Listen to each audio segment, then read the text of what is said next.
मेरे पूर्ववर्ती माननीय अध्यक्ष श्री शिवराज पाटिल जी, माननीय श्रीमती मीरा कुमार, माननीय श्रीमती सुमित्रा महाजन,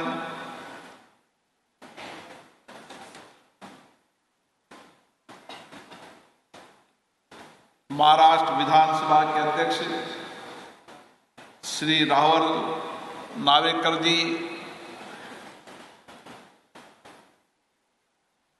देश की सभी राज्य विधानसभाओं के माननीय अध्यक्षगण, विधान परिषद के माननीय सभापतिगण, माननीय मंत्रीगण, सांसदगण,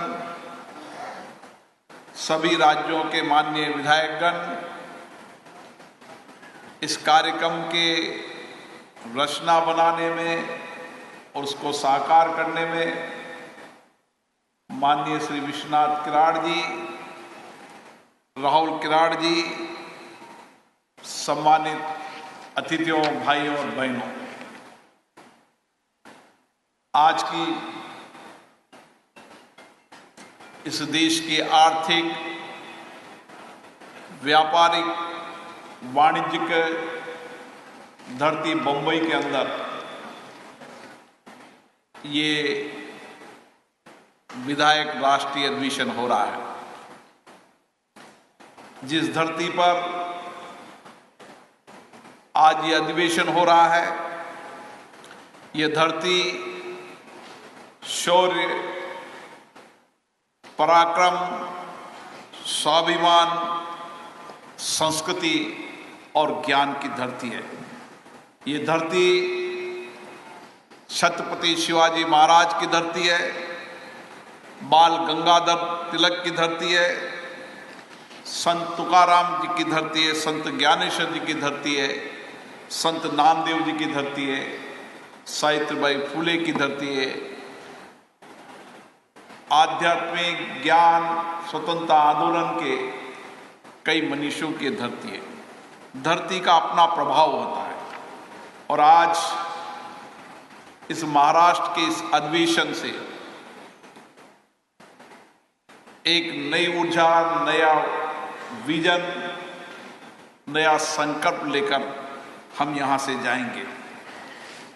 मुझे खुशी है कि इस अधिवेशन के अंदर अलग अलग राज्यों के, अलग अलग राजनीतिक विचारधाराओं के सदस्य यहां पर आए हैं और हम सब इस बात की चर्चा करने के लिए आए हैं, मंथन करने के लिए आए हैं कि किस तरीके से हम हमारी विधायिक संस्थाओं को और सशक्त करें और मजबूत करें और जनता के प्रति उनको जवाबदेही बनाएं। और इसीलिए हम सब यहाँ पर 2 दिन तक विचारों का मंथन करेंगे और उस मंथन से जो अमृत निकलेगा उससे हम जनता का कल्याण करेंगे। साथियों, भारत लोकतंत्र की जननी के रूप में पूरे विश्व में जाना जाता है। भारत विश्व का सबसे विशालतम जीवंत लोकतंत्र है। हमें गर्व है कि हम उस जीवंत लोकतंत्र के एक सदस्य के रूप में काम कर रहे हैं और इसीलिए इसके कई प्रमाण हैं। वैदिक काल के अंदर संसद, समिति, सभा के प्रमाण हैं। दक्षिण भारत के अंदर भगवान बसवेश्वर के अनुभव मट्टम्बव, चोल साम्राज्य के ग्राम स्तर की लोकतांत्रिक संस्थाओं का उल्लेख है। प्राचीन भारत में अलग अलग सभाओं, समितियों, विचारधाराओं और सामूहिकता के साथ निर्णय के कई परंपराएं और कई प्रमाण हमारे हैं। और इसीलिए हम कहते हैं कि मदर ऑफ डेमोक्रेसी भारत है। और इसीलिए आज भी हमारे आचार में, हमारे विचार में, हमारे संस्कार में, हमारी कार्यशैली में लोकतंत्र है। और जब आज़ादी के बाद हमने संसदीय लोकतंत्र अपनाया तो दुनिया के देश देख रहे थे कि इतनी बड़ी आबादी में ये संसदीय लोकतंत्र सफल होगा न होगा। लेकिन हमारी प्राचीनतम लोकतंत्र के संस्कार के कारण ये लोकतंत्र सफल भी हुआ और दुनिया के लिए मार्गदर्शन देने वाला भी हुआ। साथियों, हम इसलिए हमारे विधानमंडल हो, हमारी संसदें हो, उनके लोकतंत्र का मंदिर क्यों कहते हैं? लोकतंत्र का मंदिर इसलिए कहते हैं कि इस लोकतंत्र के मंदिर के प्रति हमारी आस्था है। इस लोकतंत्र के मंदिर से लोगों के जीवन का कल्याण होता है। इस लोकतंत्र के मंदिर से हम लोगों के जीवन में परिवर्तन लाते हैं।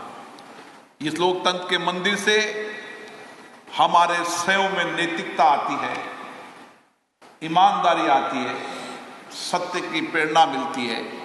इसलिए हमें लोकतंत्र का मंदिर कहते हैं। लेकिन इस लोकतंत्र के मंदिर को हम सबको सशक्त बनाना है, मजबूत बनाना है, जनता के प्रति जवाबदेह बनाना है, तो ये हमारी जिम्मेदारी और बढ़ जाती है। और इसीलिए इन संस्थाओं के अंदर हम किस तरीके से एक पारदर्शी व्यवस्था कायम करें, एक जवाबदेही व्यवस्था कायम करें। जब हमारा संविधान बना था तो संविधान बनाने वाले हमारे मनीषियों ने, डॉक्टर भीमराव अंबेडकर हो, राजेंद्र प्रसाद हो, उन सब मनीषियों की जब हम चर्चा संवाद सुनते हैं, 2 साल 7 महीने तक लगातार संविधान सभा में चर्चा हुई। हर विषय पर व्यापक चर्चा हुई, लेकिन सहमति से हमारा संविधान बना। और यह संविधान आज हमारा मार्गदर्शक है। ये संविधान हमें एक दिशा दे रहा है। और हमारी संस्थाएं, चाहे विधानसभा हो चाहे लोकसभा, वह संविधान के अनुसार चलती है। और इसीलिए संविधान के इस आधार पर चलने के कारण हमारी जिम्मेदारी बन जाती है कि जो संविधान में दिया है उसकी रक्षा करने की। संविधान बनाते समय समता, समानता, स्वतंत्रता, बंधुत्व, एक ऐसे विचार दिए थे जिन विचारों को लेकर हमें आज चलने की आवश्यकता है। और इसीलिए हम जहां पर इन संस्थाओं के बारे में चर्चा करेंगे, वहां व्यक्तिगत रूप से भी हमें अपने ऊपर भी चर्चा करने की आवश्यकता है। इसलिए इस 75 वर्ष की लोकतंत्र की एक लंबी यात्रा होती है। हमने लोकतंत्र की यात्रा में लोकतंत्र को सशक्त किया, मजबूत किया। इस लोकतंत्र की यात्रा से हमने देश प्रदेश के अंदर विकास के नए आयाम खड़े किए। हमने इस कानून बनाकर जनता को अधिकार देने का काम किया। हमने जनता के जीवन को बेहतरीन बनाने के लिए काम किया। लेकिन लोकतांत्रिक संस्थाओं के अंदर हमें फिर से चिंता करने की आवश्यकता क्यों पड़ी? हमारे पूर्व अध्यक्षों ने इन संस्थाओं की मर्यादा, प्रतिष्ठा बनाने के लिए लगातार प्रयास किया। अब हमारी इस वर्तमान परिप्रेक्ष्य के इस अमृत काल में हमारी जिम्मेदारी और बढ़ जाती है। किन संस्थाओं को हम कैसे और बेहतर तरीके से, प्रभावी रूप से एक आदर्श संस्थाओं के रूप में, आदर्श विचारों का मंथन करने के रूप में इन संस्थाओं को फिर से क्यों विचार करने की आवश्यकता पड़ी। और इसीलिए आज हमें संविधान के निर्माण के बाद जब संसदीय लोकतंत्र अपनाया था तो उस समय संसदीय लोकतंत्र के अंदर हमारी कार्यपालिका विधानमंडलों के प्रति जवाबदेही हो, विधानमंडल जनता के प्रति जवाबदेही हो और उसमें चुनने वाले विधायक जनता की अपेक्षाएं, आकांक्षाओं को पूरा करें। और यह समय आ गया है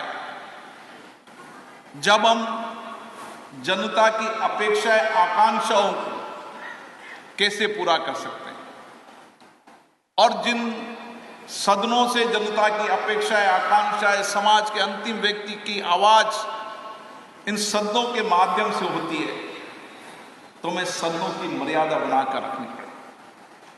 आज हम सबके लिए चिंता का विषय है।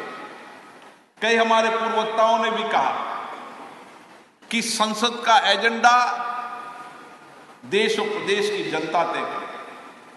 संसद विधानसभा के एजेंडे समाज के अंतिम व्यक्ति में बैठा व्यक्ति तय करे।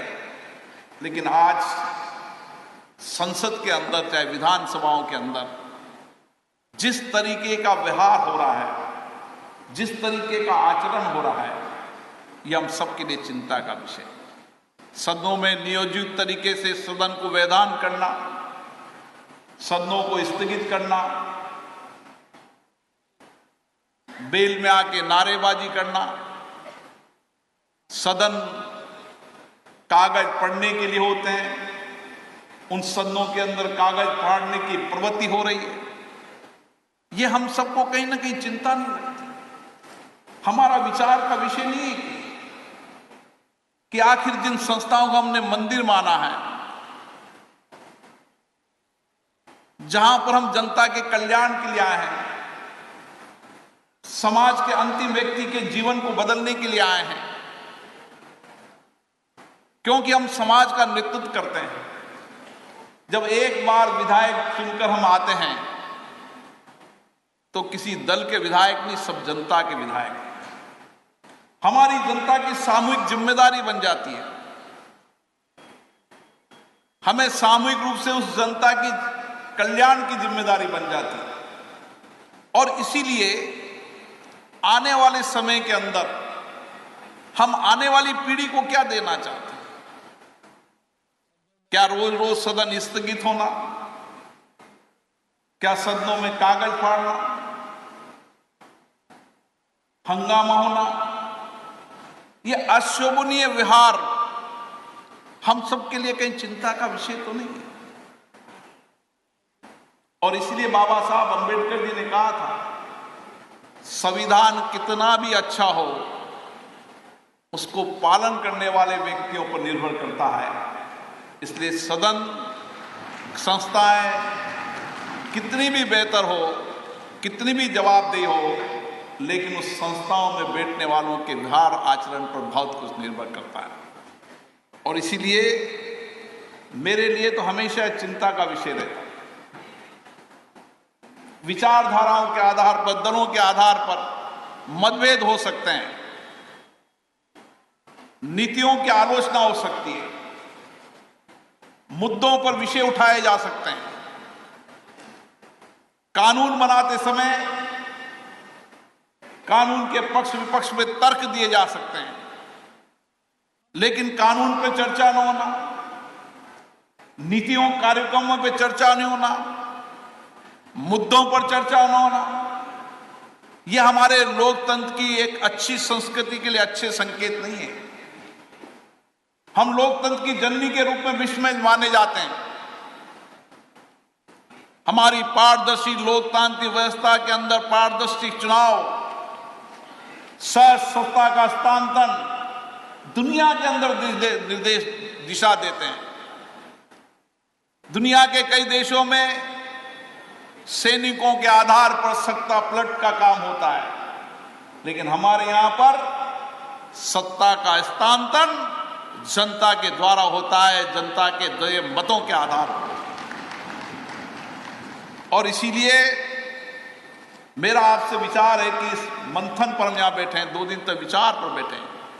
मुझे अच्छा लगा जब राहुल जी ने, अलग अलग विधायकों ने जो अपने अपने विधानसभा क्षेत्र के अंदर जो नई प्रैक्टिस अपनाई, नए सामाजिक कार्यक्रम चलाए, लोगों के जीवन की बेहतरीन करने के लिए, उनके जीवन को बदलने के लिए सरकार की योजनाओं के बाद अपनी योजनाओं को लागू कर काम किया, उनका परिदृश्य, उनकी प्रदर्शनी मैंने देखी है।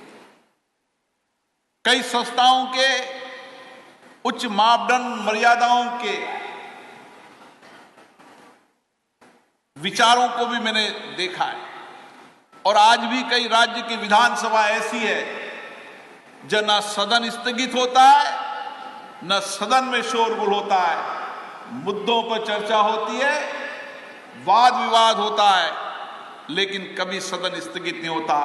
हम सबकी जिम्मेदारी बनती है कि हमारा सदन भी ऐसा होना चाहिए।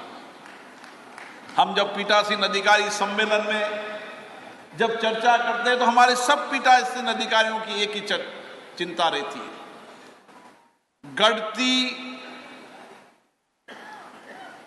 बैठकों की संख्या, बढ़ते अनुशासनहीनता, सदन की मर्यादा कम होना, यह हम सबके लिए चिंता का विषय।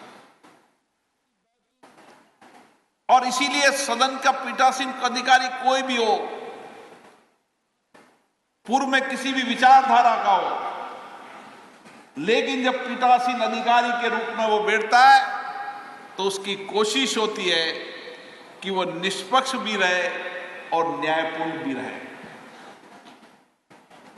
और इसीलिए आज हमारी बहुत बड़ी जिम्मेदारी आ गई है कि हम अपने अनुभवों को, अपने विचारों को, अपने बेस्ट प्रैक्टिसेस को यहां पर साझा करेंगे।